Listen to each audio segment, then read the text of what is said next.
especialista en comunicación política. Carlos, muy buenas tardes, Radio Corrientes. Te saludamos, gracias por atendernos. ¿Cómo estás, Raúl? Buenas tardes, gracias a ustedes. Pero muy bien, bueno, comunicación, y la primera pregunta es, el gobierno, hoy por hoy el gobierno de Javier Milei, ¿cómo comunica? ¿A través de las redes sociales comunica el gobierno de Javier Milei o trata de imponer ideas? ¿Cómo se podría definir eso?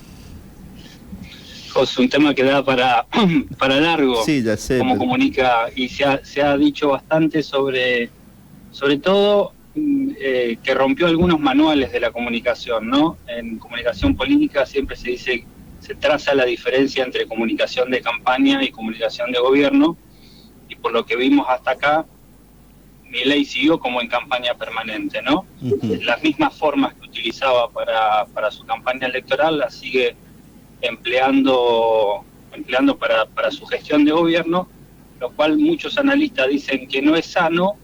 En su primera etapa podríamos convenir, si se quiere, que le ha dado cierto resultado, ¿no? Ciertas cuestiones que le sirvieron para ganar y para llegar a la presidencia, le sirvieron para ir acumulando un poco de adhesión y sostener ciertos niveles de popularidad, a través de, como vos decís, el uso de redes sociales, a través de usar la confrontación, el enfrentamiento y la utilización de algunas palabras que le dieron resultado, como este enfrentamiento con la casta y demás. Claro. Aparentemente está dejando de... Hay que ver en el tiempo, ¿no? Hay ciertas cosas que ya lucen bastante gastadas, me parece. Entiendo. Cuando uno, en las primeras clases de comunicación política, lo primero que, los profesionales de la comunicación le dicen al político es: usted tiene que hacer algo para que yo pueda comunicar.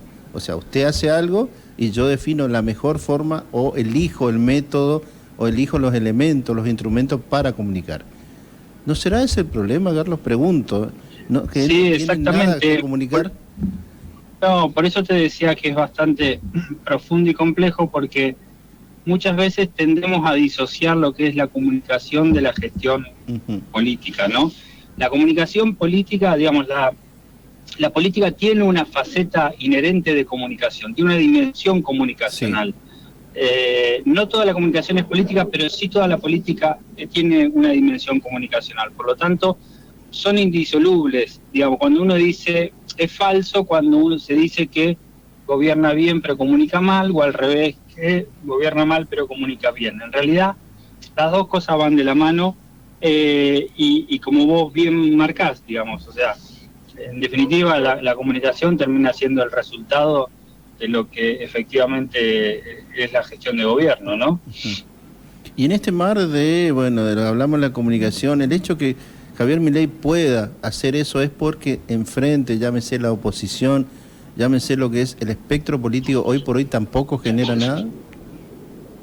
Sí, de hecho las encuestas que se pueden observar marcan eso, que el presidente está en descenso en cuanto a su aceptación, en cuanto a su imagen, popularidad, aceptación de sus políticas y demás, está en declive pronunciado en los últimos 2 meses, por ponerle un periodo, pero eso no es en beneficio de ningún otro referente político, de ningún otro referente de la oposición. Quiere decir que esa merma que tiene el presidente no es en beneficio de otro dirigente, no es que sube otro, esos puntos que pierde el presidente los suma algún dirigente de la oposición.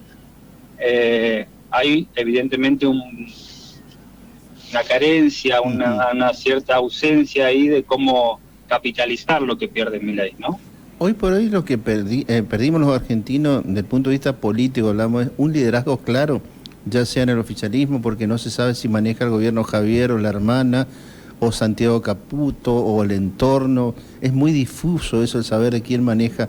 Y en la oposición, Macri, que se quiere alzar con la oposición, pero rápidamente tiene emergentes como Rodríguez Larreta o la propia Bullrich, que también le cuestionan su liderazgo. Ni hablar del peronismo, que hay hoy por hoy una fragmentación muy importante. Sí, como vos decís, hubo algunos episodios, como fue la criptoestafa y la entrevista del presidente, donde se vio que es ese triángulo, ¿no? El que la hermana que lleva adelante todo el armado político, Santiago Caputo, que está un poco guionando lo que el presidente dice, entonces genera esa confusión de quién es el líder, ¿no? En cuanto a Cambiemos, yo creo que está muy desdibujado, digamos, lo que es el PRO, Cambiemos, Juntos, como querramos llamarle.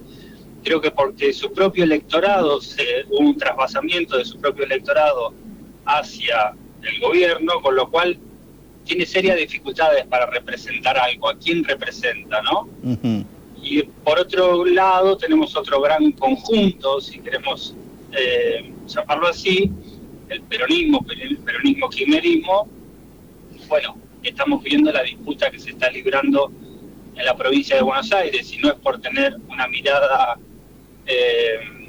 bonaerense sobre la política nacional, pero sí, bueno, ahí está en disputa fuera, digamos, la expresidenta, quien es la presidenta del Partido Justicialista y una de las referentes más importantes, en disputa nada más ni nada menos que con el gobernador de la provincia de Buenos Aires. Por lo tanto, yo creo que los tres sectores están en problema, ¿no? En lo que subyace en la provincia de Buenos Aires, independientemente de cómo termine definiéndose o resolviéndose el conflicto, habla de una necesidad de una interna, ¿no? Sea en las urnas, sea claro, disputándose el liderazgo de otra forma, pero la verdad es que no está resuelto ese liderazgo y por eso surgen los problemas que surgen. ¿Y Sergio Massa, con respecto a todo esto? Y Sergio Massa se ha mantenido en esta, por lo menos en lo que dejó trascender, lo que le habló a sus filas del Frente Renovador, de que su postura es por la unidad, atento a que se ve al gobierno con serios inconvenientes y sobre todo a los argentinos con serios inconvenientes, entonces dice, bueno, no es momento de pelearse, es momento de trabajar por la unidad. Unos esfuerzos que hasta ahora parecen no estar dando resultado porque, digo, a la luz de los últimos acontecimientos, todo indica que el peronismo va a una confrontación, ¿no? Claro. Todo puede pasar, dicen que hay diálogos abiertos, que hay que ver si se resuelve con paso o sin paso, pero en principio esa idea de unidad, de ir todos juntos, porque acrecienta las posibilidades de ganarle al gobierno, no se estarían concretando. Digamos, la disociación o el divorcio de Javier Milei con ese no voto, digamos, que es totalmente funcional a él, sino aquel voto independiente que le dio o que era emergente Juntos por el Cambio, como lo dijiste, a partir de Davos y sus declaraciones con respecto a su posición sobre las orientaciones sexuales, sumándole criptomonedas, sumándole la entrevista de Jonathan Viale, lo que pasó con respecto a la Corte, con lo que pasó hoy, la marcha de los miércoles de los jubilados, ¿comenzó a cometer errores no forzados el gobierno?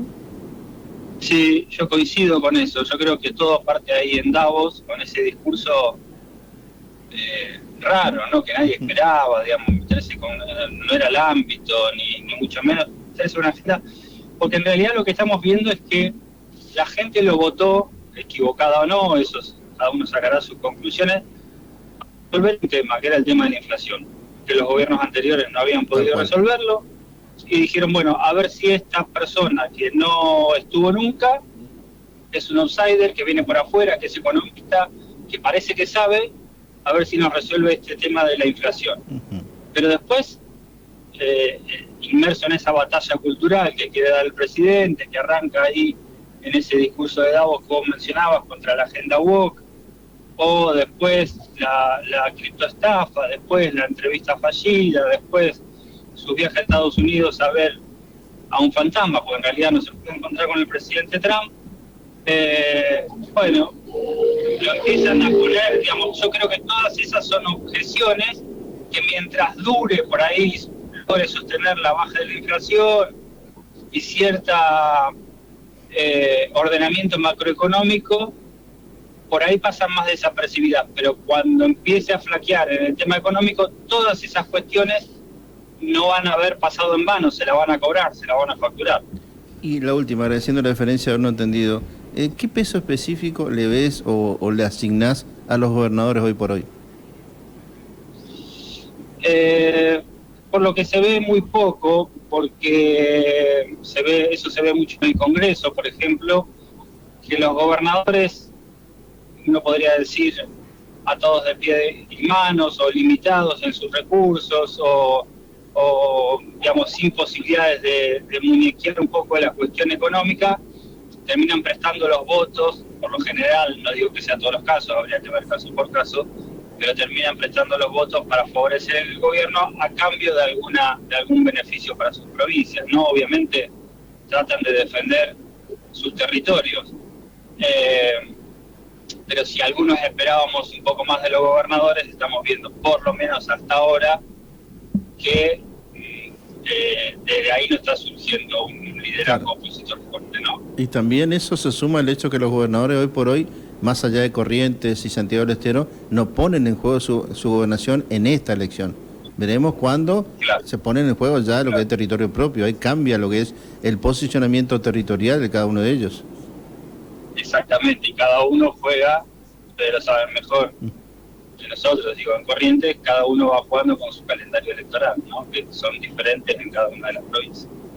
Carlos, como siempre, muchísimas gracias por tu contacto, gracias por atendernos desde Corrientes. Al contrario, siempre muy agradecido a ustedes por llamarme, gracias. Hasta luego. Hasta acá, Carlos Lanzari, quien es especialista en comunicación política, algo que hoy por hoy, y lo acaba de decir, bueno, no quiero extenderme en eso porque a la gente realmente le interesa poco, a la gente le interesa llegar a fin de mes y obviamente qué va a pasar y cómo le va a afectar, por ejemplo, el paro del 10.